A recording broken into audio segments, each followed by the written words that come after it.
Hello बच्चों, नमस्ते। कैसे हैं आप सभी का स्वागत है आपके अपने RWA चैनल पर। मैं आरुषि सभी का मोस्ट वेलकम करती हूँ। तो जल्दी से आ जाएंगे और आज की प्यारी सी वीडियो में आपका वेलकम करते हैं। तो ये है भारतीय कृषि। तो भारतीय कृषि में जैसे ऋतुओं के आधार पर फसलें कितने प्रकार की होती है, मैं आज आपको वो बताने जा रही हूँ इसके अंदर। तो यहाँ पर देखिए, सबसे पहले तो जो टॉपिक है वो है भारतीय कृषि। और भारतीय कृषि को क्या कहा जाता है, सबसे पहला क्वेश्चन है यही पूछ लिया जाता है कि देश की अर्थव्यवस्था की रीढ़ किसे कहा जाता है। तो देश की अर्थव्यवस्था की रीढ़ जो कहा जाता है वो भारतीय कृषि को कहा जाता है।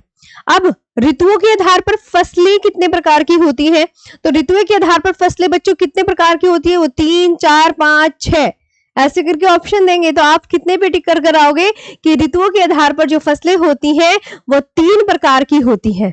अब उनके नाम क्या है भाई, 3 प्रकार की फसलें हैं तो नाम भी पता होना चाहिए। तो आप बोलोगे रबी की फसल, खरीफ की फसल और जायद की फसल। ठीक है, ध्यान से यहां पर देखेंगे।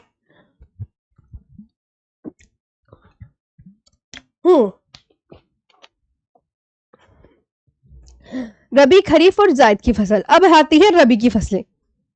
जैसे रबी की फसल बोने का समय क्या है, ये मोस्ट इंपॉर्टेंट क्वेश्चन है रबी, खरीफ और जायद के। कि बोने का समय अक्टूबर नवंबर, काटने का समय मार्च अप्रैल। किस काल की फसलें हैं प्यारे बच्चों, शीतकाल की फसलें हैं। और किस मॉनसून से लाभ मिलता है, तो शीतकालीन पश्चिमी विक्षोभ से होने वाली वर्षा से लाभ मिलता है। ये आपको मतलब पता होना चाहिए अच्छा कि बोया इस टाइम जाता है।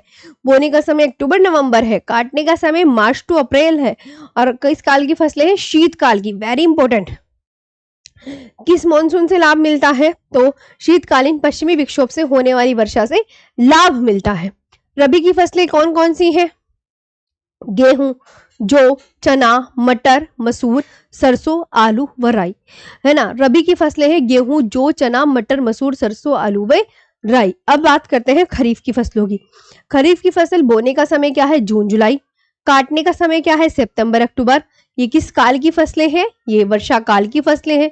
किस मॉनसून से लाभ मिलता है, तो दक्षिण पश्चिम मॉनसून से लाभ मिलता है। Benefits from south west monsoon. तो खरीफ की फसलों के बोने का समय किस काल की फसलें हैं। अच्छा, रबी की फसल किस काल की थी, शीतकाल की। अच्छा, खरीफ की फसल किस काल की है, देखो यहां पर ध्यान से, तो खरीफ की फसल है वर्षा काल की। इस तरीके से एग्जामिनर क्वेश्चन पूछता है। बोने का समय क्या है, तो जून जुलाई। अगर आपको देखो जून जुलाई, अगस्त को छोड़ दो, अगस्त को छोड़ दो, बस आपको इजीली याद हो जाएगा। जून जुलाई, अगस्त को स्किप कर दिया, सितंबर अक्टूबर, ऐसे याद हो जाती है ना चीजें। काल किस काल की फसलें हैं, वर्षा काल की। और मानसून दक्षिण पश्चिम मानसून से लाभ मिलता है। खरीफ की फसलें कौन कौन सी हैं, धान, सोयाबीन, अरहर, तिल, मूंग, उड़द, लोबिया, ज्वार, रागी, बाजरा, मक्का, कपास, मक्का, मूंगफली, गन्ना। सिंपल। अब एक बार आप यहाँ पे पढ़ लो दोबारा से। अच्छा, कि खरीफ की फसलें बहुत एग्जाम में पूछा जाता है कि खरीफ की फसलें कौन कौन सी हैं, तो धान हो गया, सोयाबीन हो गया, अरहर हो गया, तिल, मूंग, उड़द, लोबिया, ज्वार, रागी, बाजरा, मूंगफली, कपास, मक्का व गन्ना। ओके, इतनी आया यहां तक समझ में आपको। आगे देखते हैं, बहुत अच्छे से याद करना है। और धान को कभी कभी ना चावल भी लिख दिया जाता है। जैसे एग्जामिनर पूछेगा चावल किसकी फसल है, रबी की या खरीफ की, तो आप मुझे कमेंट सेक्शन में बताना ये वाली बात। तो मैं देखती हूँ ना फिर आपको कितना तुम समझ रहे हो। और अच्छी सी प्यारी सी कमेंट्स करके भी बताना कि सेशन कैसा लगा। तो चावल किसकी फसल है बताओगे ना, अभी मैं कमेंट्स में लिख दूंगी, ठीक है नीचे नीचे। अब आता है जायद की फसलें। जायद की फसलें जो है ये कब उगाई जाती है, ये रबी एवं खरीफ के मध्यवर्ती काल में उगाई जाती है। कब उगाई जाती है, रबी एवं खरीफ के मध्यवर्ती काल में उगाई जाती है। इसे कब, मार्च में बुआई करेंगे और जून में काट लिया जाता है। मार्च में बुआई कर जून में काट लिया जाता है। ये किस काल की फसलें हैं, ये ग्रीष्म काल की फसलें हैं। जायद की फसलें कौन सी होती है, जिसके अंदर पानी होता है, खीरा, ककड़ी, खरबूजा, तरबूज, करेला, कद्दू, भिंडी, ये सब है। खीरा, ककड़ी, तरबूज, खरबूज, करेला, कद्दू व भिंडी। तो ये आपको समझ में आया जायद की फसलें कब बोई जा रही हैं? रबी एवं खरीफ के मध्यवर्ती काल में बोई जाती हैं। इनसे मार्च में बुआई कर जून में काट लिया जाता है। ये किस काल की फसलें हैं? ये ग्रीष्म काल की फसलें हैं। जायद की फसलें कौन कौन सी हैं? खीरा, ककड़ी, तरबूज, खरबूज, करेला, कद्दू व भिंडी है। खाद्यान्न फसलें, ये बहुत इंपॉर्टेंट है। खाद्यान्न फसलें होती क्या है? जो मुख्य रूप से भोजन के रूप में उपयोग की जाती हो। मुख्य रूप से भोजन के रूप में उपयोग की जाने वाली खाद्यान्न फसलें कौन कौन सी हैं? तो खाद्यान्न फसलें चावल हो गया, गेहूं, इनके बगैर तो गुजारा ही नहीं है भाई, मक्का, ज्वार, बाजरा और दालें। तो मुख्य रूप से जो भोजन के रूप में उपयोग करने के लिए उगाया जाता है, ग्रोन प्राइमरली फॉर फूड। अब नगदी फसलें, कैश क्रॉप, जो मुख्य रूप से बाजार में बेचकर लाभ कमाने के उद्देश्य से उगाते हैं। बाजार में उन्हें बेचेंगे हैं, फिर लाभ कमाने के उद्देश्य से उगाए जाते हैं। उन्हें क्या बोलते हैं? कैश क्रॉप बोलते हैं, नकदी फसलें। समझ आया ना कि नकदी फसलें क्या होती हैं? जो बाजार में बेचकर, उन्हें बाजार में बेचने की उससे उगाया जाएगा और लाभ कमाया जाएगा, है ना, पैसे आएंगे फिर उससे। तो वो कौन कौन सी है? तो गन्ना, कपास, जूट, तंबाकू, तिलहन, चाय, कॉफी और मसाले शामिल हैं। अब बागवानी फसलें, बागवानी फसलें, इनमें क्या क्या आ रहा है? जिनमें फल, सब्जियां, फूल, मसाले, औषधि और सजावटी पौधे शामिल हैं। जैसे सेब हो गया, नाशपाती हो गया, आम, केला, सब्जियां, फूल, गुलाब, गेंदा और जड़ी बूटियां, तुलसी शामिल है। तो और वृक्षारोपण फसलें कौन सी हैं प्यारे बच्चों?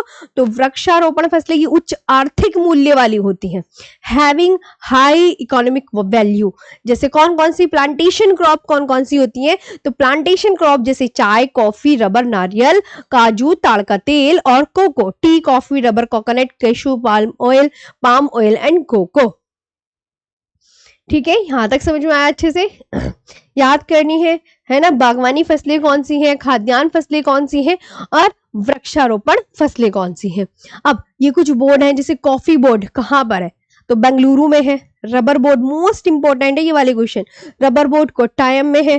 तंबाकू बोर्ड गुंटूर में है। गुंटूर किस स्टेट में है? आंध्र प्रदेश में।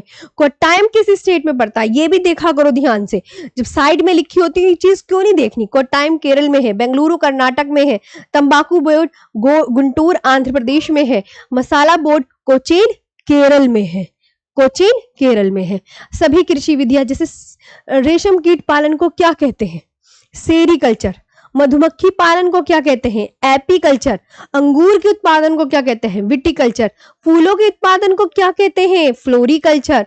मछली पालन को पिसीकल्चर और बागवानी हॉर्टिकल्चर और सब्जियों के उत्पादन को ओलेरीकल्चर। लाख कीट पालन करना, लाख कीट पालन को क्या कहते हैं? लाख कल्चर। केचुआ पालन को क्या कहते हैं?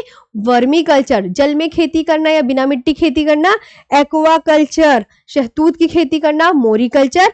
और हवा में पौधे उगाना, एरोपोनिक्स। और मिट्टी का अध्ययन को क्या कहते हैं? पेडोलॉजी कहते हैं। बस अब मैं तुम्हें कमेंट्स के लिए थोड़ा सा कुछ दे देती हूँ होमवर्क, ताकि आप अच्छे से बता पाए। अब मेरी बात ध्यान से सुनो, आपको क्या क्या बताना है। जैसे रबी की फसल है, इसका काल बता दो और इसकी फसलें, ठीक है, बस यही बताना। खरीफ में भी सेम, खरीफ में भी आपको सेम बताना है और जायद में भी आपको सेम। ठीक है, अब बताओ। ये आज की वीडियो में सिर्फ इतना ही, बाकी हम नेक्स्ट वीडियो में मिलेंगे। तब तक के लिए इतना ही, अच्छे से याद कीजिएगा। और ये रबी, खरीफ, शायद, है ना, भारतीय अर्थव्यवस्था की किसको कहा जाता है? तो कृषि को कहा जाता है। तो आज के लिए इतना ही, और प्यारी सी ऑफलाइन कमेंट्स करके जरूर बताइएगा कि ये वाली वीडियो आपको कैसी लगी।